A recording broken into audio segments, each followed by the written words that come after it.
Hi there, Eric from Quarterband Guitar Studio here, talking to you about some soloing basics. All right, when it comes to a guitar solo, we generally will use a scale or a key to get across a basic idea, right? If you don't use a particular scale or a set of scales, what you wind up with is a bunch of random notes that to my ear sounds like circus music.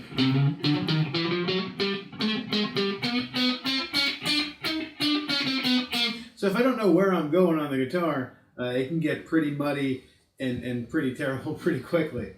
So by knowing your scales and knowing your way around the fretboard, one, you can really just start to clean up your sound and make it sound a lot more melodic, a lot more organized. So I'm going to work under the basic assumption here that that is not new information. And I'm also going to work under the basic assumption here that you already know what a scale is, what a major scale is. So we're going to look at the first problem that starts to arise once you've become acclimated and familiar with a major scale.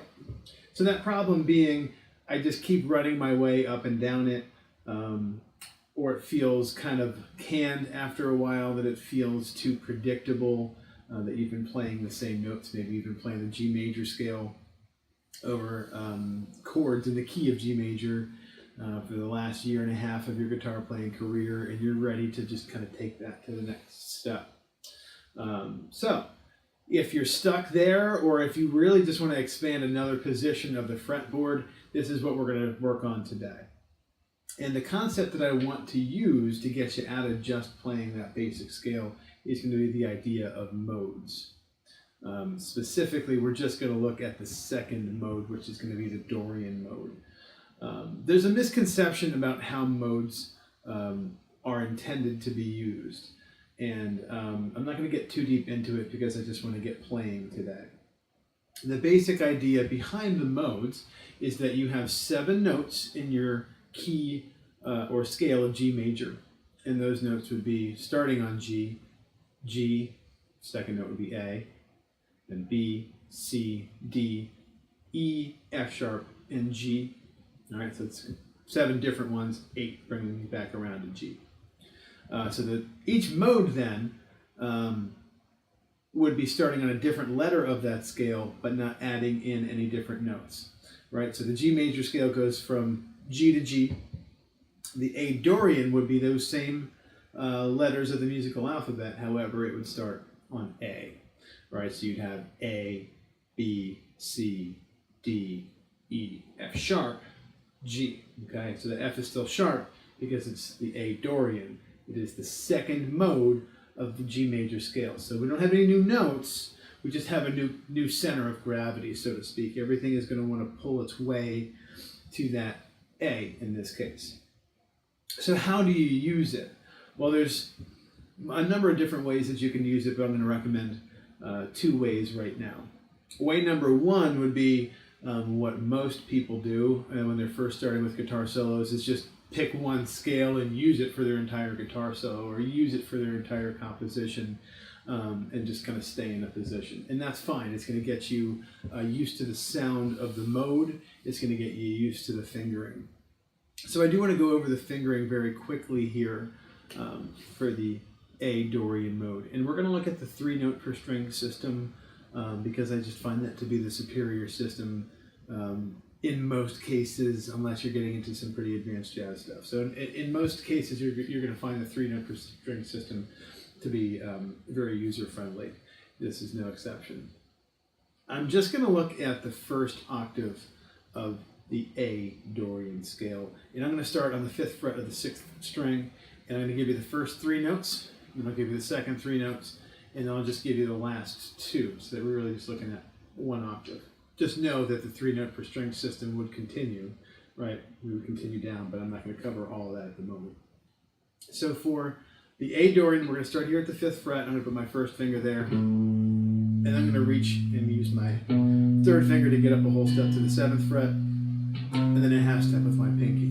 So from the get-go, this should look like a minor mode, right? Maybe it looks familiar if you've played the minor scales before, or if you've even played a minor pentatonic scale where you have 5 to the 8 there.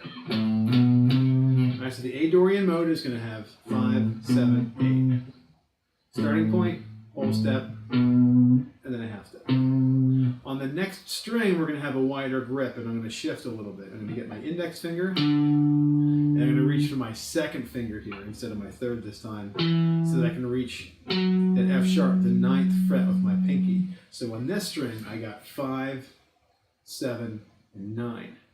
All right, so the first 6 notes are 5, 7, 8 on the 6th string, and then 5, 7, 9 on the 5th, and then it would continue with 5, 7, 9 again on the D string. However, this isn't just grabbing any note that fits. We want to really make an A Dorian sound, so I want to go from A to A. If I just keep grabbing all of the notes that I possibly can that fit along with that scale and go beyond the A, you're getting back into just jamming with a G major scale, but you're starting on the A note. That's not the same thing as trying to create a center around A. So understand that if I played my A Dorian scale here, and I'm just going to continue with the 5, 7 there, right? So it's A to A. Okay, so I'm stopping there to really get the sound of the Dorian mode. And that's what you want to do. You really want to get this in your ear. Shapes are nice, but shapes are a means to an end. Meaning the shapes are a way to remember the scale and to get the sounds into your ear. Just playing shapes isn't music. That's visualization, and that's art, and that's math, and that's patterns, but you don't want to just be playing with your fingers. I mean, at that point, then I would argue that the guitar is playing you rather than the other way around. So we're using the shape to get that sound into our ear. So I think the big misconception here when playing modes really comes from the idea of me grabbing as many notes as I possibly can. And I'm going to show you what that would look like, and I'm intentionally avoiding showing you where the other notes land on the other strings because I just want you to stay in that one octave. But what a lot of folks would do would just continue, and they're just going to keep going until they run out of fingers in the position. Right? So that's not what we want, because what eventually happens is that we wind up reaching for the G anyway when I get up to a certain point. So right there I stopped on G because my ear is hearing that as being the major scale. But it's not the intention here, is I want to keep that as an A mode, not a G mode starting on an A note. Here's the difference. Here's a G mode starting on an A note. Right? I ended on the G. I made my center of gravity there. G. But that's not what we want. That's no different than playing the same G major scale that we all already know. I just skipped the first note. Here's the difference.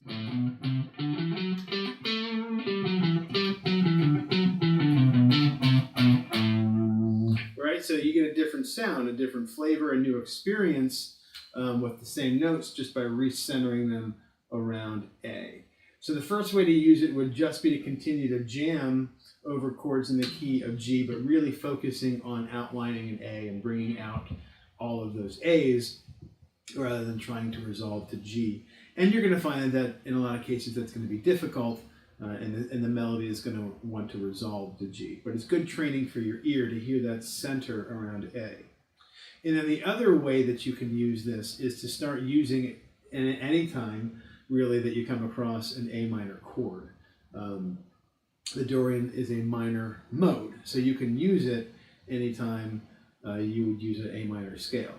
It's a way to kind of step aside from the key temporarily, depending on what the context is. So you could be going over a chord progression in the key of G. Maybe you'd have a G major chord followed by an A minor chord. In that situation, you'd want to use the G major scale and outline a G over top of that first G chord, and then play an A Dorian over top of that A minor chord. Now again, that might sound like the same approach, right? Because they're both the same scale. But what you'd want to do is over the G chord, emphasize the G-ness, G's being the 3rd fret of the 6th string and the 5th fret of the 4th string.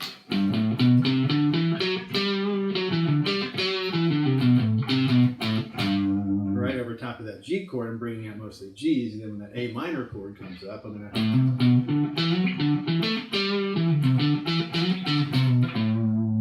to really want to emphasize the A's.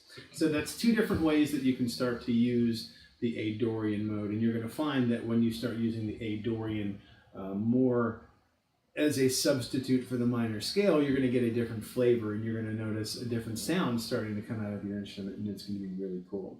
So how to practice this is to just come up with different patterns and different sequences that would reinforce the A Dorian. So any scale sequences that you're already doing in your previous scales will apply. Just start here. A.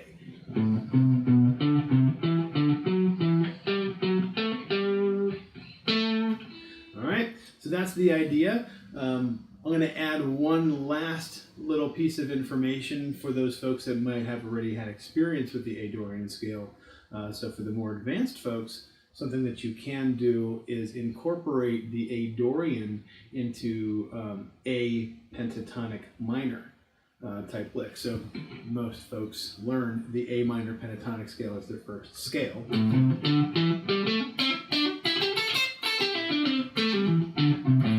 Right, so that's the A minor scale, the A minor pentatonic scale.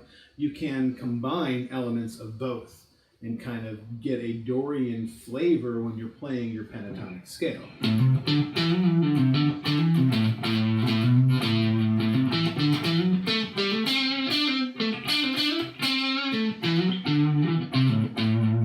Sorry, it gives you a couple extra notes to kind of step out and maybe continue to use the pentatonic scale if you really like it. And it will be a way to also start to step out of that pentatonic box, is to grab the F sharp. I grab the 9th fret, right? So I'm just still playing the pentatonic scale, the A minor pentatonic, but reaching out of position to get that sharp.